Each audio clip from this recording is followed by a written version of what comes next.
Well, hello, everyone. Welcome to WG Content's Unscripted. We've got a really special edition of Unscripted. This time we're kind of going Vegas style, right?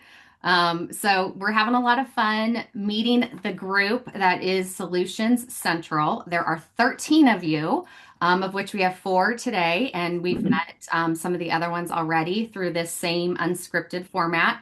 So it's been really fun to get to know each of you a little bit differently and your backgrounds, and look forward to seeing more of you at HCIC. Just quickly, Solution Central, like the way I like to describe it is it's kind of like this grand central station.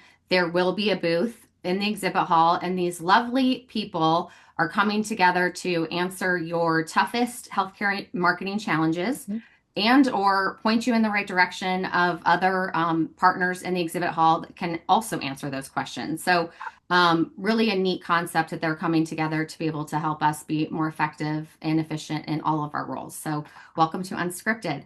I'm going to have you guys each just briefly introduce yourselves. And Paula from TruStar Marketing, do you want to kick us off? Just tell us a little bit Sure, about yourself. sure. I'm Paula Milam, and I am founder and CEO at TruStar Marketing. And I we fuse the art of branding with the science of data analytics, Hmm. specifically to measurably improve results. And as you can imagine, all things digital, and now with AI engines, it all comes together. And so analytics drive a ton of it, and being able to track in this environment is really important. And that's a little bit about who I am and what we do. Great. Well, it's good to have you, and I love your branding. The colors Oh, are great. Christine, how about you? Hey, nice to see everyone. Yes, I'm Christine Albert with Adams Street Consulting and a former health system hospital CMO and CXO. And so my consulting practice, I really bring that lived experience, but I'm all about where strategy meets action. So I work with organizations and leaders to kind of bridge the gap between strategy, implementation, and operations, whether that's growth, revenue, or brand strategy, ultimately leading to some transformation. And so, like a lot of folks today, my approach is pretty simple. I do a lot with a little and solve real business challenges with creative solutions. Yeah. Well, nice to see you again, Christine. And Cynthia, I have you next on my screen here. Hey, Kirsten. Thank you. I'm Cynthia with Cynthia Newton Consulting. So I'm the principal and sole consultant. I help organizations take the playbook that we've developed on the consumer side. So think brand reputation management. What are people saying about our brand Mhm. out in the wild? And how does that either point patients in our direction or turn them away? Well, I flipped it over to the employer brand side. So I think it's been very undervalued Mhm. over the years. And we're taking that perspective of that playbook of getting our employees to leave feedback on third-party sites. And what does that look like? So when candidates are going out and looking at us from an employment standpoint, does that support them taking that next step in applying? Yeah. So same playbook, review requesting, Yeah. review responding, and Yeah. transparency. So Yeah. super excited to bring that to our Mhm. industry. I love it. And I've seen some good content at the conference about this very topic. I mean, retention and recruitment culture. So that's great. And Kelly Faley, you're up last. Yeah. Hello, thanks for having me. I'm Kelly Faley. I'm with Kelly Faley Consulting, and I also am a former chief marketing officer. And I'm really focusing on consumerism as well as any last mile marketing strategies. I am really, I'm very passionate about making healthcare easier for our patients and using digital tools to do that. Prior to being a CMO, I was a VP of digital for 20 years. So that's where a lot of my passion lies. And I also really want to help this industry Mhm. move beyond tracking likes and impressions Mhm. and really tracking billable encounters, patients that we've brought through the door, and the results we can measure in dollars and cents, because I think that's what's going to really move the industry forward. I love that expression of the last mile. So I want to talk to you more about that because I love that expression. All right, so we are going unscripted Vegas style, right? So we've got some fun Vegas questions to help to get to know all of you a little bit better. And so are you all ready? Yes. No, All right, here we go. These a are little random, and afraid. I'm picking you Yeah. as I go around. Okay, let's start with Christine. Okay. Okay. What's one time that you rolled the dice on an idea that paid off big? Hmm. That is a great question. I'd say something that really delivered was maybe not the juiciest or the coolest idea, but it bridges what we're talking about with brand strategy and also what Cynthia was talking about, the employer strategy. And that was as a employee value proposition piece of work, looked at all of our job postings on the Internet of Things, how our job seekers experience them, and just took that outside in view from a brand lens and a person lens. And oftentimes it was, are you looking for a maternity role? If you are a nurse and you can keep people alive and you are breathing, we want to hire you. These job descriptions were not inspiring. So our brand team took that and fused it with brand and kind of that employee value proposition. Like, what do you get for being here? And then operationally, just spending no dollars except just that time, rewrote those roles that were really essential and saw a 20% organic increase in applications.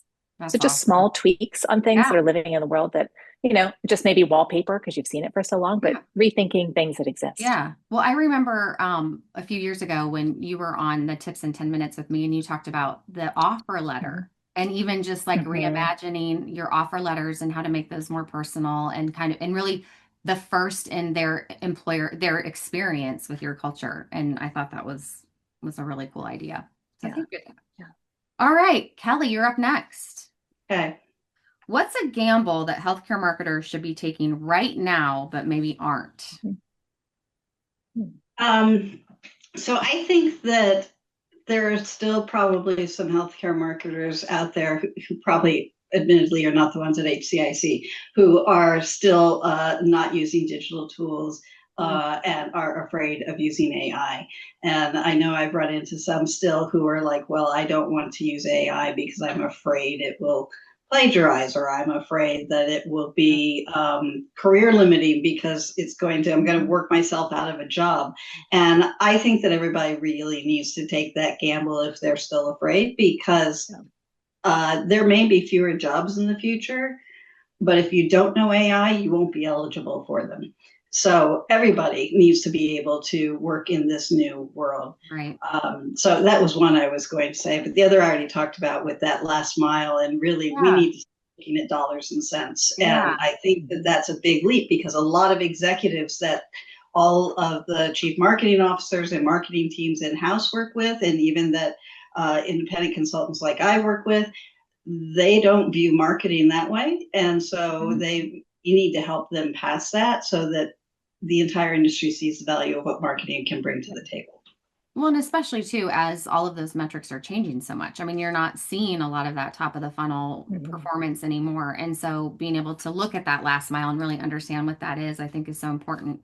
And also having a relationship with AI that's really, thinking of as your companion versus it being, a replacement. So I think we're slowly getting there. And it's interesting, even just this year, how much has changed and how the maturity around our relationship with AI has changed. So it'll be interesting what happens next year. All right, Cynthia, you're up next. I know you're going to have a fun answer to this one. All right, you just hit the jackpot. What's the first thing you'd invest in, personally or professionally? Oh, We've had fun answers to this one so far.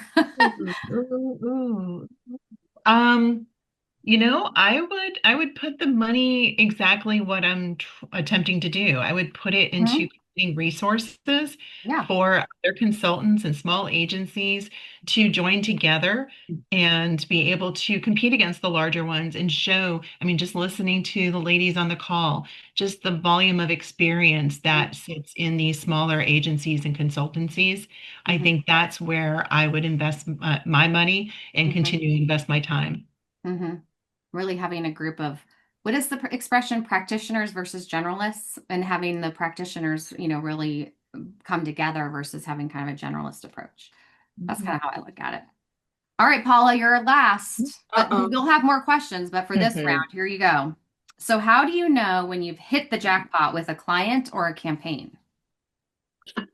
Well, you know you hit the jackpot with a campaign when you hit the jackpot because you've tracked and Yeah. analyzed the data. I Yeah. mean, that is that is crystal clear. And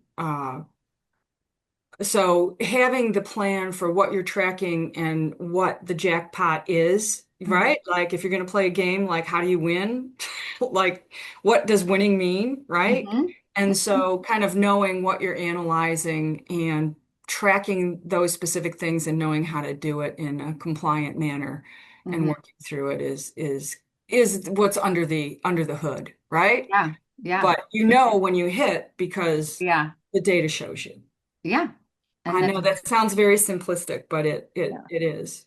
well, And no, I mean, I think that's, I mean, you have to have some sort of measurement of a jackpot, right? And so knowing that it's hit the objective is always a good jackpot. there's nothing like it hitting the That's jack. right. And if your client comes back for more, then you know you've hit the Yeah. jackpot, right? That's All right. great. That's a great Good. one. Yeah. Okay, so let's try another one. This is a little bit lighter for all of you. Um, if HCIC had a Vegas show, and actually, let's change it. If Solution Hmm. Central was a Vegas show, Mm. what would you call it? Um, Kelly, let's have Hmm. you kick us off. If Solution Central was a Vegas show, what would you call it?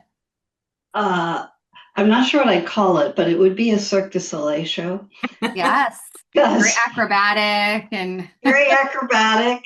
Uh, and there's so many things to look at on stage at the same time yeah, because everybody here has such a wide range of skills and yeah, experience. And so it's almost like you don't know what to look at, but you're like yeah. overwhelmed and excited because there are so many things that are available. Yeah, and when it all comes together on a stage, it's just beautiful, Sure. right? So It's every Hmm. little Yeah. piece like has a to have its symphony, it's part. magic. Yeah. That's right. All 13 of you on stage is creating something magnificent, right? I I love don't think we can top that. I Yeah. know. I think it's perfect. Anyone else have an idea they want to share for a show name?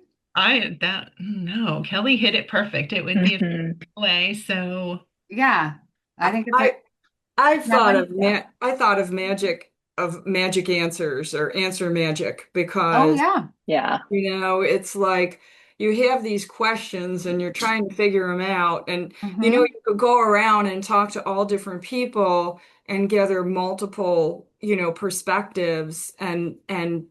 areas of that magic. So it's not as exciting as the uh as Kelly's answer, but Like a Cirque du Soleil. But I think Hmm. what the thing about magic is the mysterious part of it. Yeah. It's like always like, how'd you do that? how'd So you what you do that? guys are doing, Yes. people are like, how'd you do that? How'd you solve that? I think that's a Hmm. because I think if everybody could do it, they would be doing it. And so that's where we Yeah. need really real experts and Some magic pros to help makers. us. Yeah, that's right.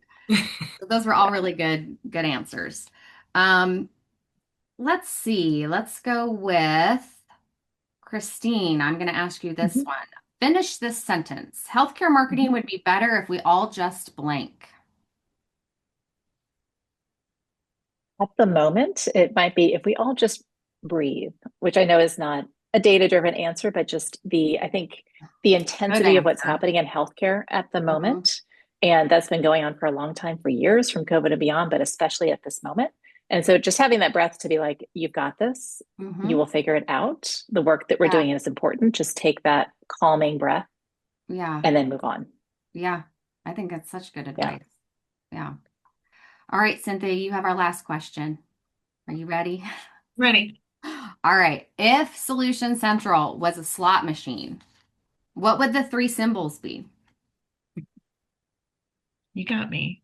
Yeah. Anyone else have any Mhm. ideas on that one? I think dollar I could see signs a are little perfect. I dollar think signs are good. dollar I could see signs a are little light perfect. bulb. That's what we Yeah. want. What was But I that, think we want Christine? some Cool. light bulb moments Light for people. We bulbs? want that Yeah. breakthrough, like Mm. that Oh, light I bulb like moment. that, Christine. Good Yeah. one. Light bulbs, dollar That- bills. Mhm. Matt Sears said a brain. I think he had a brain as one of his, like brain Yeah. power. That was a good one. I think the dollar sign thing is coming. So I think Hmm. between everyone so far, we're going to have like Yeah. some really good ideas around what the slot machine could Slot be. machine. So, I love it. All right. Well, you guys have survived. We've already gone over 15 minutes. It goes so fast. So Oh my you gosh. did a great job, and it was so nice to spend some fun time with you guys, just getting to know you and through some Vegas questions.